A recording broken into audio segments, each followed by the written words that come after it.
नमस्कार, स्वागत है आपका। आप देख रहे हैं द न्यूज और मैं रानी गुप्ता आपके साथ। बड़ी खबर सामने आ रही है। आपको बता दें कि जहां कल राउज एवेन्यू कोर्ट ने मनीष सिसोदिया को शराब घोटाला मामले में जमानत देने से इनकार कर दिया है, तो वहीं इस बीच बड़ी खबर ये भी सामने आ रही है कि कैसे अब कोर्ट ने भी ये मान लिया है कि मनीष सिसोदिया ही इस नई शराब नीति के पीछे जो घोटाले हुए हैं उसके मुख्य सूत्रधार हैं। इसी के साथ ही कोर्ट ने ये भी माना है कि कैसे जो लोकल सेलर्स थे उनके कमीशन को 2% से बढ़ा करके 12% कर दिया गया था। ये तमाम चीजें आपको बता दें कि सीबीआई और ईडी ने अपनी चार्जशीट में भी दायर की थी, जिसके बाद इस पूरे शराब घोटाला मामले को लेकर के मनीष सिसोदिया को मुख्य आर्किटेक्ट बताया गया था। ये कहा था मनीष सिसोदिया ही इस तमाम शराब घोटाले के मुख्य कर्ता धर्ता है। अब कोर्ट ने भी इन तमाम डॉक्यूमेंट्स को देख करके ये मान लिया है, जिसके बाद ये कहा जा रहा है कि मनीष सिसोदिया की मुश्किलें तो अभी शुरू हुई हैं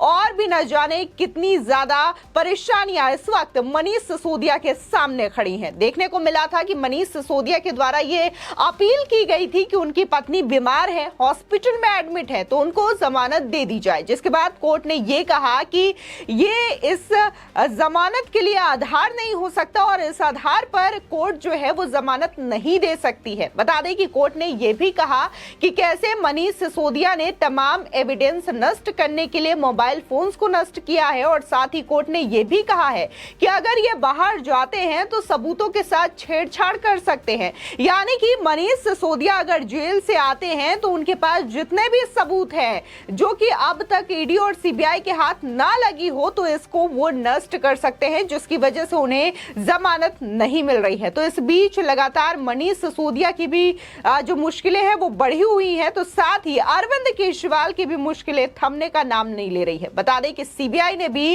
अरविंद केजरीवाल से पूछताछ की थी और इसके बाद से लगातार कहा जा रहा है कि जैसे जैसे मनीष सिसोदिया जो है इस मामले में काफी ज्यादा जो रोल है, इंपॉर्टेंट रोल, वो नजर आ रहा है, तो अब अरविंद केजरीवाल का भी शिकंजा लगातार कसता हुआ नजर आ रहा है। बता दें कि विजय नायर और समीर महेंद्रू का जो बयान है उसको मुख्य माना गया था। इसी के साथ ही दिनेश अरोड़ा जो कि सरकारी गवाह बन गया है इस पूरे मामले में, उसने भी कई सारे खुलासे किए, कई सारे लोगों के नाम लिए, जिसके बाद एक एक करके लोगों की गिरफ्तारियां हुई, लोगों को पूछताछ के लिए बुलाया गया और माना यह भी जा रहा है कि दिनेश अरोड़ा और समीर महेंद्रू ने ही अरविंद केजरीवाल का नाम लिया था, जिसके बाद अरविंद केजरीवाल को सीबीआई की टीम ने पूछताछ के लिए बुलाया। उधर देखने को मिल रहा है कि बीजेपी नेता परवेज सिंह साहिब ने भी इस शराब घोटाला मामले को लेकर के जमानत न दिए जाने पर मनीष सिसोदिया और केजरीवाल सरकार पर बड़ा हमला बोला है।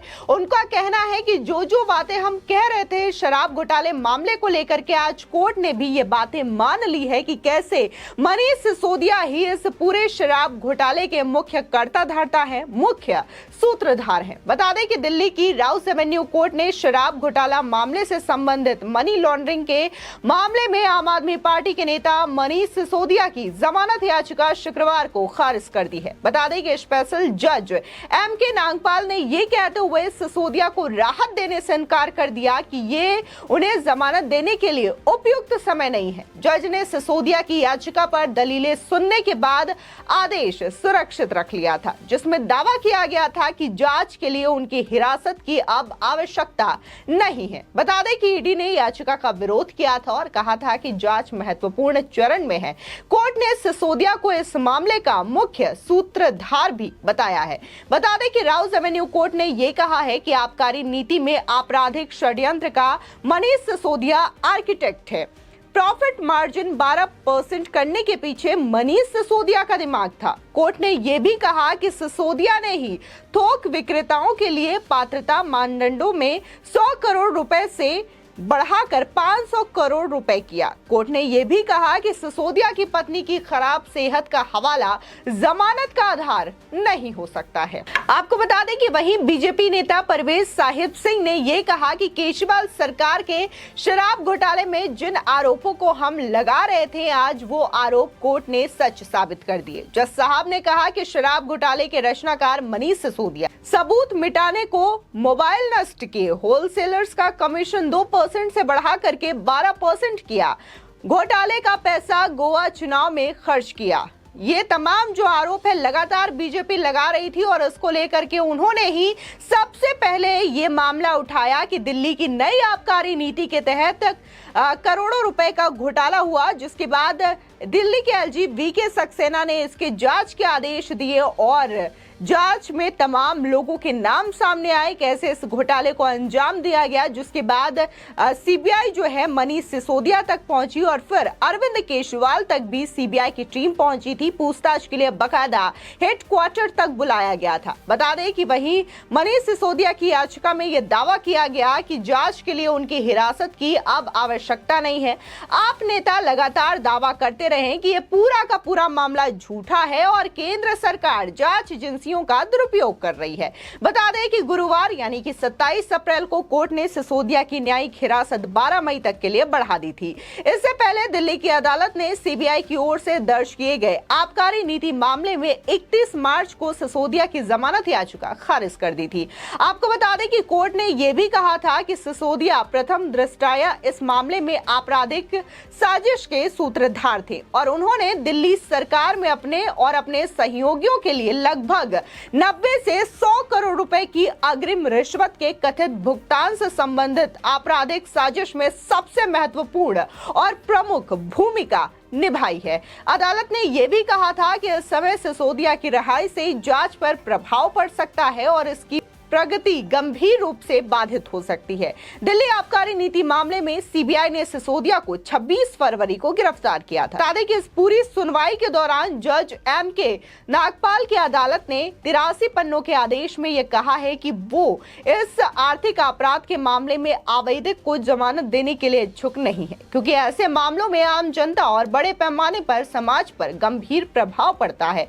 उन्होंने देखा कि जांच के दौरान एकत्र किए गए सबूत अपराध के कमीशन में सिसोदिया की संलिप्तता की बात करते हैं। इससे पहले सीबीआई और ईडी दोनों ही एजेंसी ने यह कहा था कि उसे कथित अपराध में उनकी मिलीभगत के नए सबूत मिले हैं। जज ने कहा कि आमतौर पर अदालतों और जांच एजेंसियों को ऐसी नीतियों को बनाने के लिए विधायिका की शक्ति में हस्तक्षेप या फिर अतिक्रमण नहीं करना चाहिए, लेकिन एक बार ऐसी नीति बनाने या उसके कार्यान्वयन में भ्रष्टाचार के गंभीर आरोप लग सकते हैं तो ये निश्चित रूप से कानून के दायरे में है। अदालत ने यह भी कहा कि उनके सामने पेश किए गए सबूतों से यह स्पष्ट रूप से सामने आया है कि सिसोदिया एडवांस में रिश्वत के रूप में लगभग 100 करोड़ रुपए की अपराध की आय के सृजन से जुड़े थे। ये दक्षिण लॉबी की तरफ से सह अभियुक्त विजय नायर को भुगतान किया गया था। इसी के साथ ही सह आरोपी अभिषेक बोनपल्ली और